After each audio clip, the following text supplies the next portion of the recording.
What's up, everybody? Paul here from the Bow Locker, and today we are going to be checking out the Xpedition Archery NexLite series bows. So let's get to shooting these things, and we'll get to talking about them. Draw cycle's nice.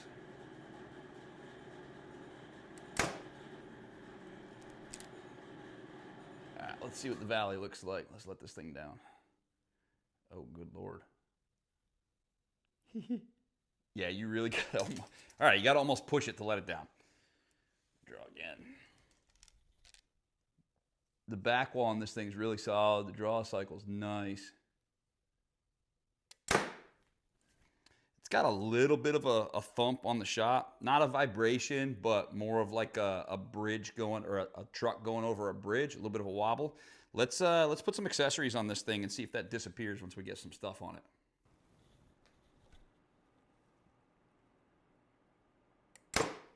Oh yeah, that got rid of it. So once we got some accessories on here, it completely got rid of that truck over a bridge feeling. One more.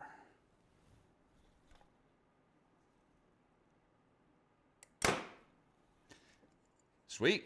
All right, so we got to test shoot these Xpedition bows, and I want to give you guys my unbiased thoughts as possible, the positives, the negatives, what I liked, what I didn't like about these bows. Right off the gate, so we've got the NexLite 30 and we've got the NexLite 33. 30-inch axle to axle, 33-inch axle to axle.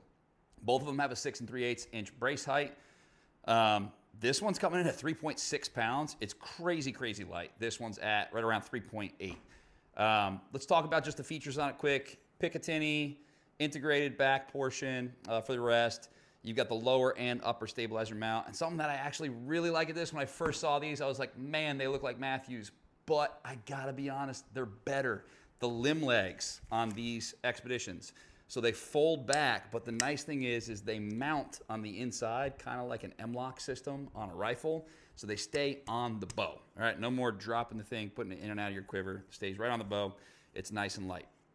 The grip, it's really thin, but the angle of it is really nice. So that thing sits in your hand.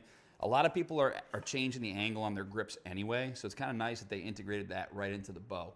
The tuning system on these, the new X-Lock tuning system, is very, very simple. As we're tuning this, you can basically just back out these limb bolts here, and then you swap these out for different spacers to push them left and right. So again, you can do the tuning without a press. At full draw, the bow is extremely stable, even without anything on it. Before we shot everything, with the stabilizer and the sight and everything else on it, it was very, very stable. The back wall is one of the most solid that I've felt, and the valley, as you saw in my video, it's probably the biggest valley that I've seen. The best way I can relate this is to maybe if you've shot a PSE Mach 34, but with a way more firm back wall. You really almost have to push that thing to get it going down. On the shot, without anything on it, I did feel a little bit of, I don't want to call it vibration, it was more of like a thud with a rumble. It didn't ring at all. It just kind of felt like if you were standing on a bridge and a big tractor trailer or truck went over and it kind of rumbled. That's what it felt like. So we threw some accessories on there, a sight and a stabilizer, and that completely took it away. So that was a non-issue for me.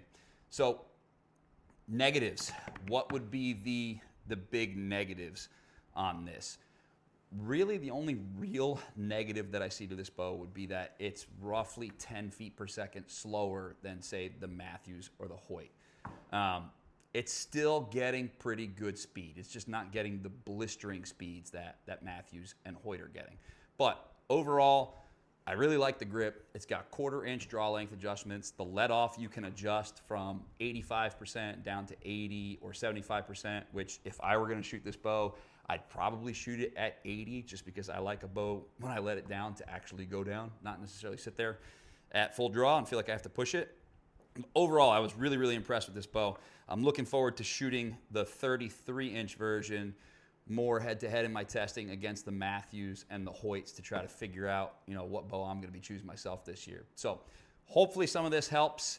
If you guys like the video, don't forget to subscribe, follow the page. That all helps us be able to put this content out. So thank you.